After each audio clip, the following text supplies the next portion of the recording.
사랑하는 성도 여러분, 오늘은 교리 설교 세 번째 시간, 죄에 대한 이야기입니다.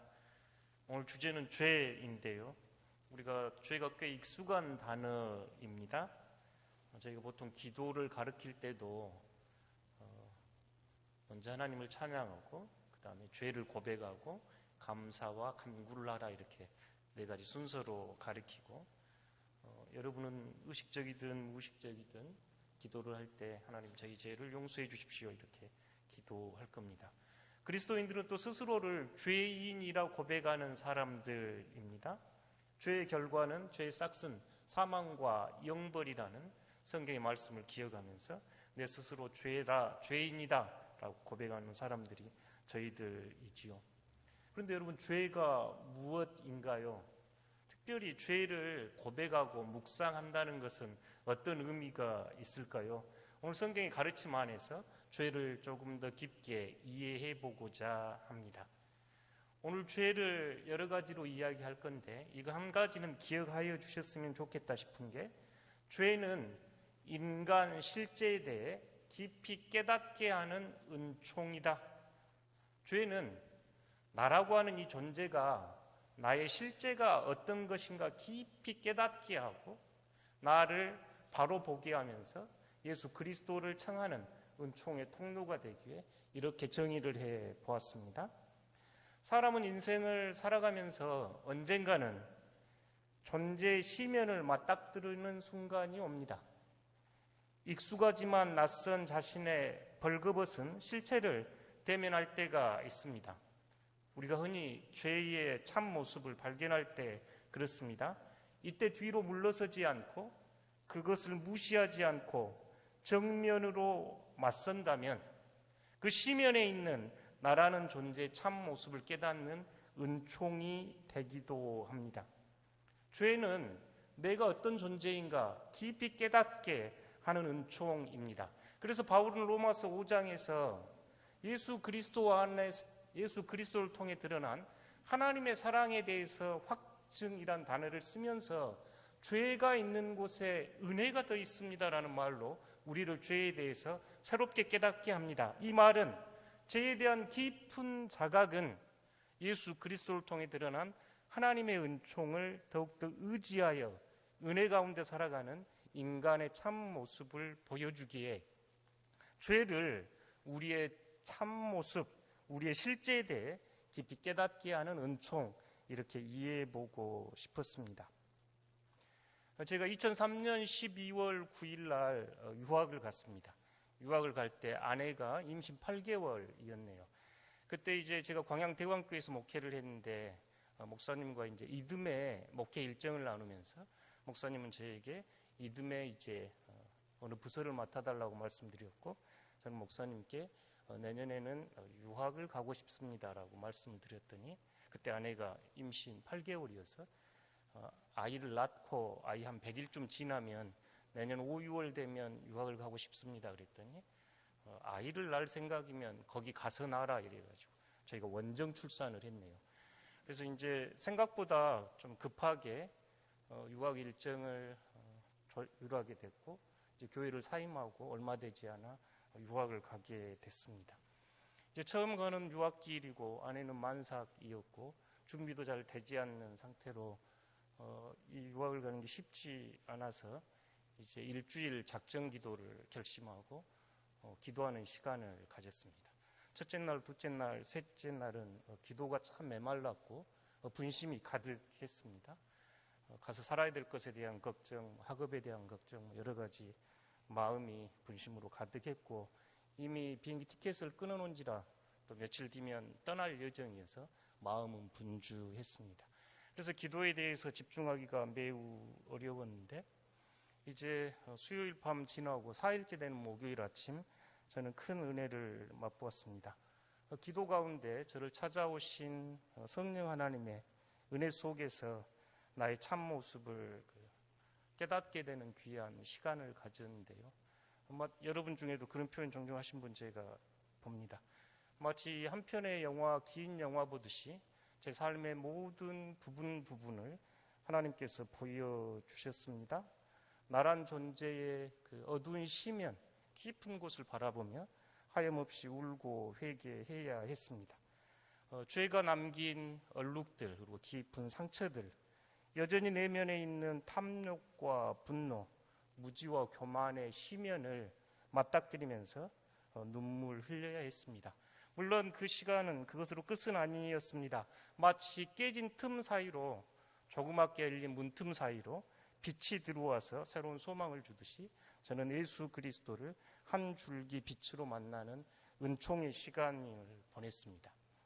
정신을 차리고 보니 몇 시간이 훌쩍 지나갔습니다. 과장을 좀 하면 눈물을 한 바켓 정도 쏟아냈고 예수 그리스도를 통해 드러난 하나님의 사랑을 맛본 시간이 되기도 했습니다. 이후에도 종종 죄에 대한 깊은 묵상을 하면서 죄는 내가 뭔가를 잘못했다, 잘했다, 그렇게 살아야 되겠다, 그런 결단의 시간이 아니라 나의 진짜 그 진면목이라고 하는 나의 실존에 대한 깊은 자각, 내 존재가 어떤 존재인가, 하나님 앞에서 내가 그리스도를 만나는 은총의 시간을 죄의 묵상을 통해서 맛보곤 했습니다. 저희가 죄를 이야기하고 교회가 죄에 대한 강조를 할 때 이 말은 여러분을 벌하거나 마음에 죄책감을 주어 부담을 주려기보다 나란 존재의 실체를 깨닫고 죄로 인한 비참한 실존을 우리가 살아가는데 그 우리를 위하여 예수님께서 우리에게 찾아오셨다는 이 복음을 더 간절히 온몸으로 받아들이기 위해서 죄를 묵상합니다. 내가 나쁘다, 좋다, 잘했다, 잘못했다가 아니라 죄의 묵상을 통해서 죄를 묵상하면 묵상할수록 예수 그리스도가 한 줄기 선명한 빛으로 우리에게 다가오는 은총이 있기에 죄를 묵상함에 유익함이 있습니다. 그래서 오늘 크게 두 파트로 죄에 대한 이야기를 나누어 보고 싶은데요. 첫 번째 파트는 죄가 무엇인가 조금 이야기해보고, 두 번째 파트는 우리가 죄를 묵상할 때 우리의 영혼의 성장에, 영적 여정에 어떤 유익이 있는지 조금 더 나누어 보고 싶습니다. 저희 교단 헌법 안에는 우리 신앙 고백들이 담겨 있는데 거기에는 웨스트민스터 소요리 문답이라고 하는 신앙 고백이 함께 담겨 있는데요. 문답으로 돼 있어서 소요리 문답서 이렇게 이야기를 합니다. 거기에 14번째 토픽이 죄인데요. 죄란 무엇입니까? 여러분 한번 읽어주시기 바랍니다. 죄란 하나님의 법을 순종함에 부족하거나 혹은 여기는 것이다. 아멘. 저희들이 이제 교회에서 죄가 뭐예요 할 때 이 요리 문답은 신앙의 기초적인 그 교리를 가르치는 책이거든요. 죄가 뭔가 이렇게 물어보면 하나님의 법을 순종함에 부족하거나, 매우 적극적이지요. 하나님의 법을 따라서 열심히 순종해야 하는데 그렇게 하지 않는 적극적인 의미의 부족하거나 혹은 어기는 겁니다. 하지 말라는 것을 행함으로 어기는 겁니다 하고 이 두 가지를 지금 이야기하고 있습니다. 하라 한 것을 덜하거나 하지 말라고 한 것을 하는 것이 죄라는 것이 요리문답의 지금 가르침입니다. 이 말씀은 죄의 어원이 되는 구약성경에는 하타라고 하는 히브리어가 쓰였고 신약성경에는 하마르티아라고 하는 헬라어가 쓰여 있는데, 물론 구약성경에 죄를 뜻하는 단어는 더 많이 있습니다. 하마르티아가 이 하타에서 왔다 그래가지고 바로 연결해 쓰는데요. 화살을 쏘았는데 그 화살이 관역을 벗어나거나 목표에 미치지 못한 것, 뜻이, 단어 뜻이 그렇습니다. 화살을 쏘면 그 활에서 화살이 관역으로 날아가서 관역에 딱 박혀서 있어야 할 자리에 있어야 하는데 화살이 날아가다 못 날아가거나 날아가다 빗나간 것, 어떤 의미냐면 신앙에서는 우리는 하나님의 한 부분으로 살아가는데 하나님의 일부로 지음받은 것이 창조 이야기인데 그 하나님에게 날아가고 하나님께 붙어있지 않고 다른 곳에 있는 존재, 지금 이렇게 이야기하는 것입니다. 그러니까 있어야 할 곳에 있지 않고 함께 하나님과 함께 있어야 하는데 그곳에 있지 않고 다른 곳에 있는 걸 죄라 이렇게 이야기합니다. 그래서 이 죄를 설명할 때 흔히 나무의 비유로 종종 설명하는데요. 나무를 보면 겉으로 드러난 잎사귀와 가지가 있고 또 줄기가 있고 뿌리가 있습니다. 우리가 흔히 이 잎사귀로 드러나고 겉으로 드러난 죄를 눈에 보이는 죄, 옛날에 신앙교육을 받으셨던 분들은 자범죄 이렇게 아마 배우셨을 겁니다. 그러니까 눈에 드러나게 보이는 죄들이 있습니다. 불법을 행하고 악을 행하고 선을 행하지 않는 이 밖으로 드러난 죄들이지요.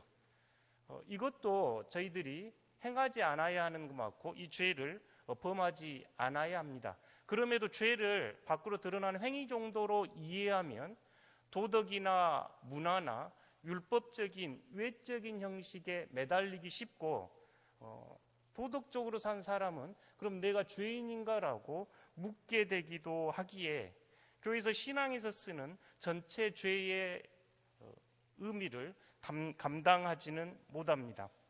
예수님의 죄에 대한 더 가르침은 이 보이지 않는 밖에 보이는 잎이나 줄기 차원이 아니라 이 기둥과 같은, 그래서 예수님은 마음이라고 이야기하는데 여러분의 마음 속에서 나오는 것이 여러분을 더럽게 합니다 하면서 죄의 목록을 마가복음 7장에서 쭉 말씀하는데 우리 눈에 보이지 않는 우리 마음에 있는 이 죄의 원형들을 창세기 3장에서 11장까지 크게 4가지로 보여주는데요.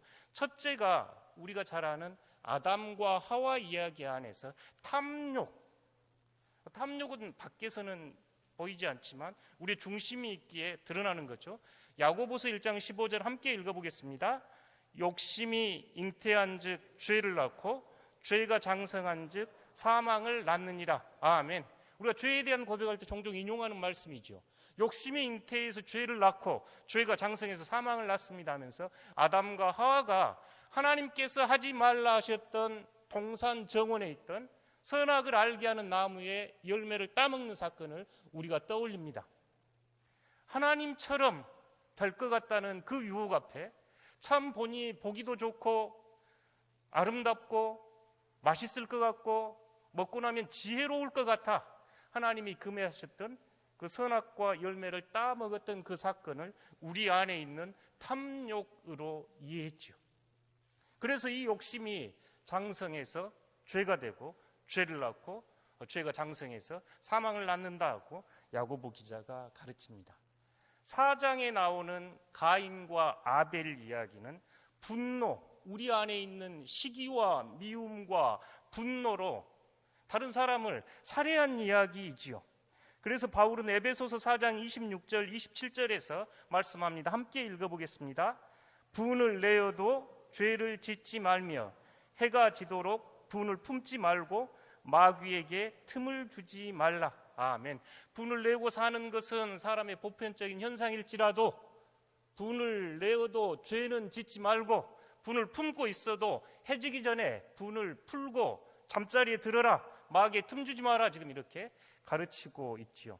성경을 읽다 보면 우리를 당황스럽게 한 것이 4장에 가인이 아벨을 죽인 사건입니다. 성경에 나오는 첫 살인 사건인데 형이 동생을 죽이는 사건이지요. 형제 살해입니다.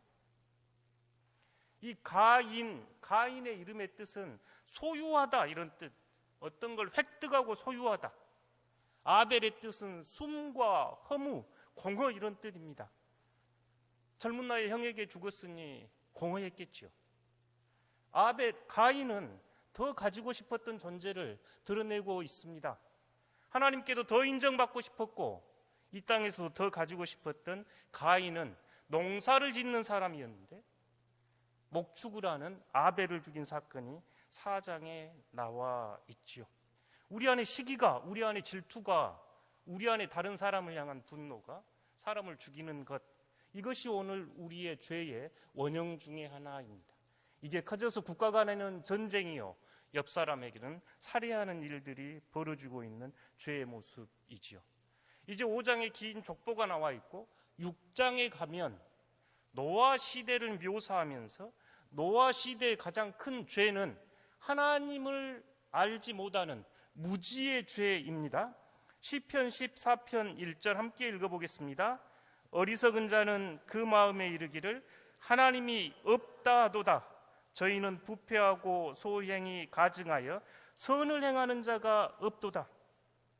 부패하고 가증한 사람들이 그렇게 하는 것은 하나님이 없다 하는 어리석음이라고 시인의 고백은 창세기 6장 5절에 노아 시대 사람들을 이야기할 때 사람들의 악이 세상에 많아지고 그들 마음의 모든 생각과 뜻이 언제나 악하기만 한 것을 하나님이 보시고 한탄하는 장면이 나옵니다.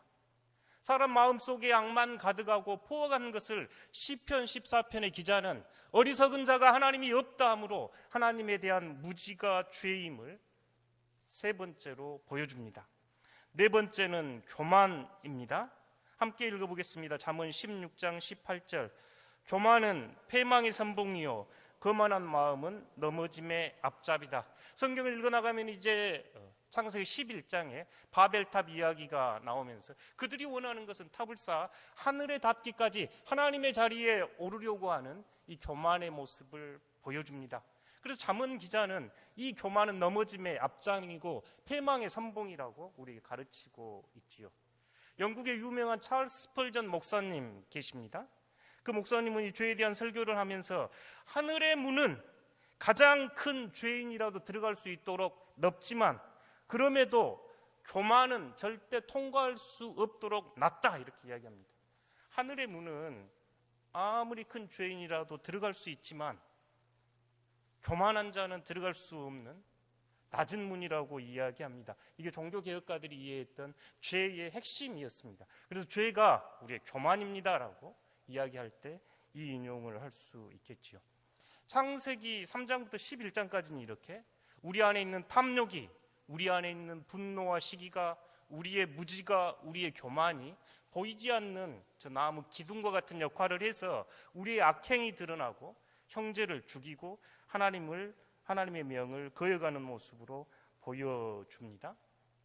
나무가 밖으로 드러난 잎사귀도 있고 기둥도 있고 그러듯이 보이지 않는 뿌리가 있습니다. 그 보이지 않는 죄의 뿌리를 성경의 가르침은 하나님이 앉아 계셔야 할 그곳에 하나님이 아닌 내가 주인 되어 앉아 있는 것, 하나님의 자리에 하나님이 계시지 않고 나아가 그 자리 차지하고 있는 것을 죄의 뿌리로 봅니다. 그러니 죄의 중심에는, 죄의 근본 본질에는 하나님이 안 계신 겁니다. 내가 있습니다. 죄의 본질은 하나님을 무시하는 것이고 하나님의 자리에, 그 자리에 자신이 앉아 있는 것, 죄의 본질은 하나님을 무시하고 하나님을 가치 없는 존재로 만들어버리는 것입니다. 에레미야 2장 13절 함께 읽어보겠습니다. 내 백성이 두 가지 악을 행하였나니 곧 그들이 생수의 근원이 되는 나를 버린 것과 스스로 웅덩이를 판 것인데 그것은 그 물을 가두지 못할 터진 웅덩이들이니라. 아멘. 우리 시대, 그리고 성경이 기록된 시대에도 실존적으로 경험했던 모습입니다. 하나님을 버리고 스스로 웅덩이를 파지만 그 웅덩이는 물을 가두지 못할 터진 웅덩이. 이게 지금 에레미야 선지자를 통해서 들려주는 죄의 말씀이죠. 죄의 가장 깊은 뿌리에는 자기중심성이라고 하는 나중심성이 있습니다. 내가 모든 것의 주인이 되어서 하나님을 거부하고 인정하지 않는 그 뿌리에서 탐욕과 교만과 무지와 저기를 드러내며 하나님의 명령을 어기거나 명령에 순종하지 않거나 아니면 하라는 일을 하지 않는 죄를 범하고 살아가는 것이 우리의 모습입니다. 이런 실제에 대한 깊은 깨달음을 하면서 그러면 우리가 죄를 묵상하면 어떤 유익이 있는지 이제 두 번째 파트 나눠보고자 합니다. 크게 두 가지 유익이 있습니다. 첫째, 양명성을 지닌 인간 존재에 대한 깨달음. 둘째, 죄로 인한 인간 소외에 대한 깨달음입니다. 죄를 묵상해보면 죄가 이러이러해서 저희가 그렇게 한다가 아니라 실존적인 삶 안에서 경험되는 것을 우리가 신앙 고백 안에서 발견하는 이야기가 죄의 이야기인데요. 죄는 우리로 하여금 철저하게 양면성을 가진 존재임을 깨닫게 합니다. 우리는 하나님의 창조 이야기를 사랑 이야기로 들었고 한 존재가 천하보다 귀하고 하나님보다 조금 못하여 종교와 영광에 관을 씌웠다고 시편 8편을 인용하면서 여러분 매우 아름다운 존재, 하나님 보시기에 그지없이 훌륭한 존재입니다라고 우리가 지난주에 말씀을 나누었는데, 그런 반면에 우리가 살아가는 모습, 매우 양면적인 모습으로 살아갑니다. 동생을 죽인 가인의 모습은 동생 이야기인가요? 더 갖기 위하여 탐욕을 부리고 무지와 교만으로 살아가는 이들의 모습은 단지 그들의 모습인가요? 우리의 모습 아닙니까? 친구를 사랑하여 목숨을 내어줄 수도 있지만 친구의 뒤편에서 배신의 칼을 꽂기도 합니다. 한쪽에서는 사람이 굶어 죽어가는데 다른 한편에서는 음식을 쓰레기로 버리면서도 눈 하나 깜짝하지 않습니다. 한쪽에서는 전쟁이 일어나고 한쪽에서는 파티가 일어납니다. 자신의 배를 배불리기 위해서 사람을 인신매매하고 장기를 드러내 매매를 하면서 자신의 부와 탐욕을 추구하며 살아갑니다. 600만 유대인을 가스실로 보내는 그들이 스스로 반성하지 못하고 시켰으니까 했습니다라고 하고 자신의 무지를 드러내면서 죄 속에 살아가는 것이 우리들 아닌가요? 인간이 이렇게 철저하게 양면적입니다. 한없이 아름답고 존귀한 존재이나 동시에 죄의 실체 속에서 신음하면서 살아가는 존재들이지요. 그래서 종교교육가 루터는 우리 인간들을 이야기하면서 우리 모두는 성인들, 세인트들이면서 동시에 죄인입니다. 우리는 죄인임과 동시에 의인입니다. 요새 현대신학자들은 우리는 하나님의 사랑받는 자녀이면서 동시에 죄인입니다. 사랑받는 죄인, 이렇게 인간을 이야기합니다. 바울이 로마서 7장 15절에서 24절 이야기를 들어보면 이 바울의 절규는 바로 우리들의 절규인 걸 알 수 있습니다. 나는 내가 행하는 것을 이해할 수 없습니다. 스스로 원하는 것은 행하지 않고 도리어 미워하는 것을 행하니 말입니다. 지금 그것을 행하는 자는 내가 아니라 내 안에 사는 죄입니다. 나는 선을 원할 수 있지만 행하지는 못합니다. 원하는 선은 행하지도 않고 원하지도 않는 악을 저지르기 때문입니다. 그러나 원하지 않는 것처럼 행한다면 행하는 자는 내가 아니라 내 안에 사는 죄입니다. 나는 비참한 인간입니다. 누가 이 죽음의 몸에서 나를 구원해 내겠습니까? 바울의 절규는 우리들의 절규죠. 정말 하나님의 뜻대로 하나님의 사랑받는 자로 하나님의 뜻에 순종하며 살아가고 싶지만 바울의 절규처럼 저는 선을 행하기보다 악을 행하고 선을 행하기를 원하지만 내 삶은 악으로 드러납니다 하는 이 바울의 절규, 이 비참한 인간의 몸에서 누가 나를 구원해 줄까? 예수 그리스도를 통해 드러난 하나님께 감사하노라 하면서 25절 이야기하지요. 죄의 양면성은 우리들의 이야기입니다. 우리는 찬란하게 아름다운 존재이면서 비참한 인간임을 우리는 이 죄의 묵상을 통해 알 수 있습니다. 뿐만 아니라 죄에 대한 양면성은 우리 인간의 실존에 대한 진지한 깨달음 외에도 죄를 대하는 태도에서 가르쳐 줍니다. 하나님께서 이 가인이 아벨을 해하기 전에 죄에 대한 경고를 합니다. 창세기 4장 7절입니다. 함께 읽어보겠습니다. 내가 선을 행하면 어찌 낯을 들지 못하겠느냐? 선을 행하지 아니하면 죄가 문 앞에 엎드려 있느니라. 죄가 너를 원하나 너는 죄를 다스릴지니라. 아멘. 이 말씀 후에 가인이 아벨을 죽입니다. 제사를 받지 않았다고 지금 얼굴을 누러뜨리고 분노하고 있는 가인에게 죄가 내 문 앞에 성난 사자처럼 웅크리고 있으니 그 죄를 다스려야 한다. 그러지 않으면 그 죄가 너를 범할 거다. 그러니 너가 죄를 다스려야 한다고 이야기합니다. 우리는 죄의 문제에 있어서 죄 앞에 죄를 다스리는 힘도 하나님께서 주셨고 죄에 굴복하는 양면성을 가진 사람들입니다. 죄로 넘어지기도 하지만 죄를 다스려야 할 힘도 있는 존재이지요. 홍수가 날 때 보면 작은 피라미드는 살아서 상류로 올라가지만 아무리 큰 덩치의 물고기라도 죽은 물고기는 휩쓸려 떠내려갑니다. 죄에 관한 문제가 그렇습니다. 살아있는 신앙인들은 죄의 문제 앞에 치열하게 살아있는 작은 피라미드가 되어 상류로 치고 올라가듯이 죄를 다스리고 거슬러야 합니다. 아무리 등치가 크고 신앙의 연륜이 깊다 할지라도 죄의 문제 앞에 죽어있는 물고기처럼 둥둥 떠내려간다면 그 죄는 여러분을 파멸로 이끕니다. 창세기 4장 7절 이후에 가인이 죄를 범합니다. 죄가 네 문 앞에 웅크리고 앉아 있으니 그 죄 다스려라. 아니면 죄가 너를 굴복시킬 거다 하는 이 경고를 가인은 듣지 못했습니다. 여러분, 오늘 우리는 이 경고 들어야 합니다.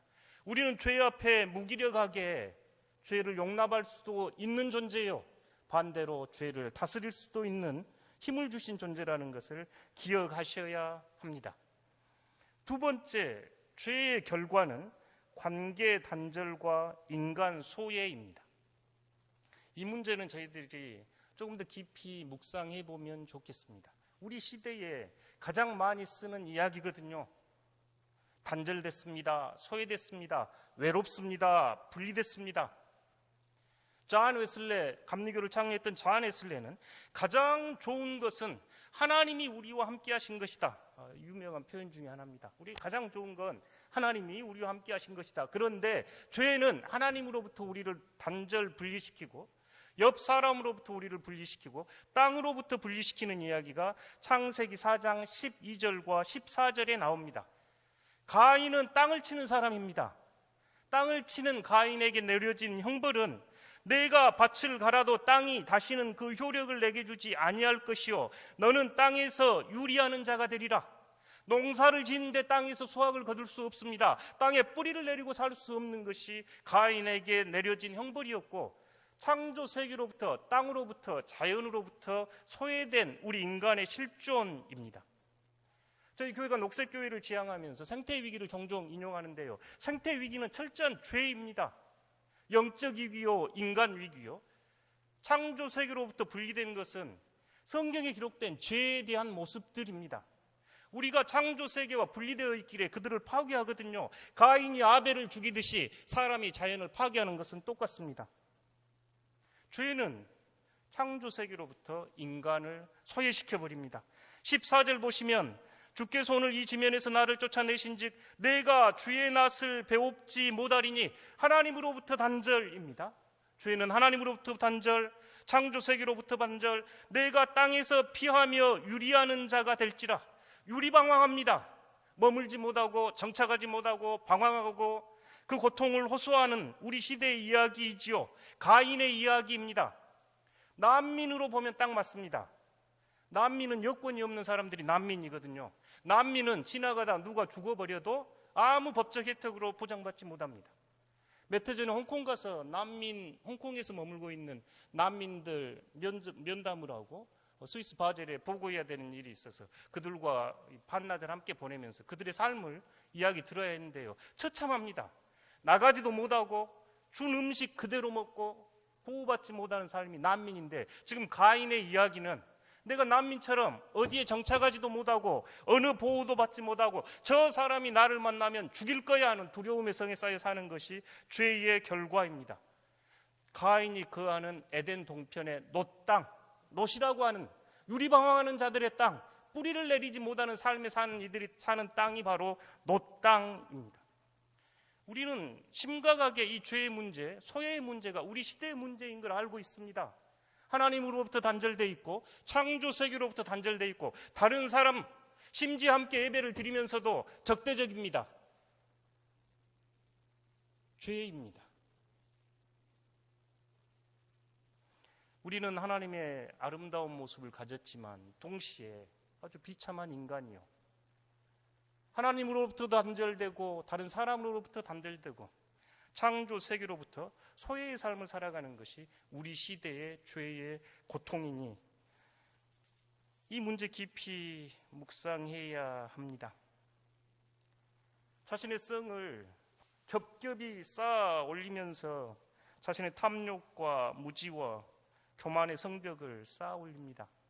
이것을 깨뜨리신 분이 우리는 예수 그리스도라 고백합니다.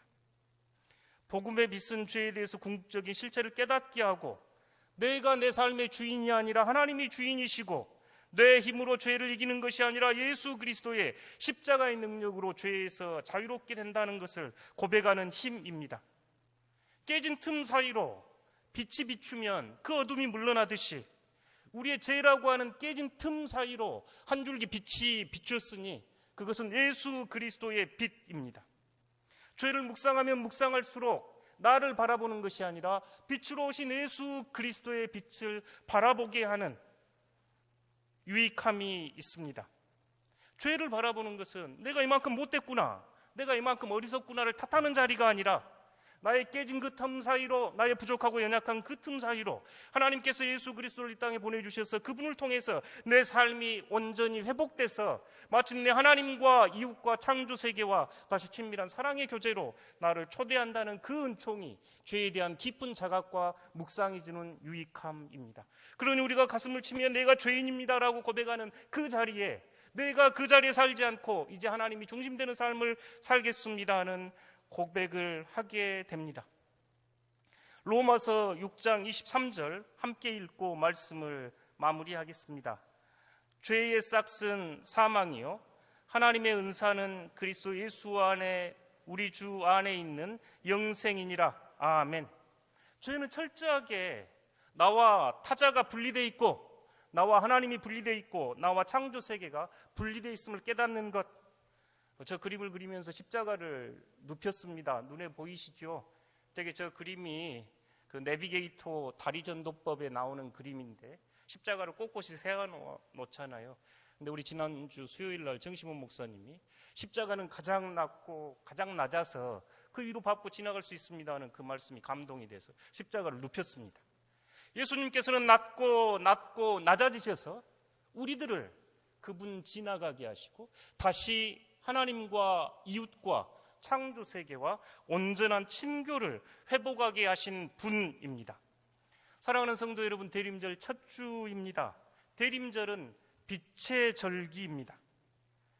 저희 크리스마스가 동지에 있는 것은 가장 어두운 시간, 가장 절망과 좌절과 파괴의 시간에 한 줄기 빛으로 오신 예수 그리스도에 대한 이야기가 성탄의 빛 이야기입니다. 하나님으로부터 가장 멀어진 날, 하나님으로부터 가장 떨어져 있는 그 순간에 찬란하게 떠오르는 한 줄기 빛처럼 우리에게 오신 분이 예수 그리스도이기에 이 대림의 첫 주 빛으로 오신 주님을 가슴에 품고 주님을 깊이 묵상하면서 대림의 은총이 가득한 성도들 되시기를 축복합니다.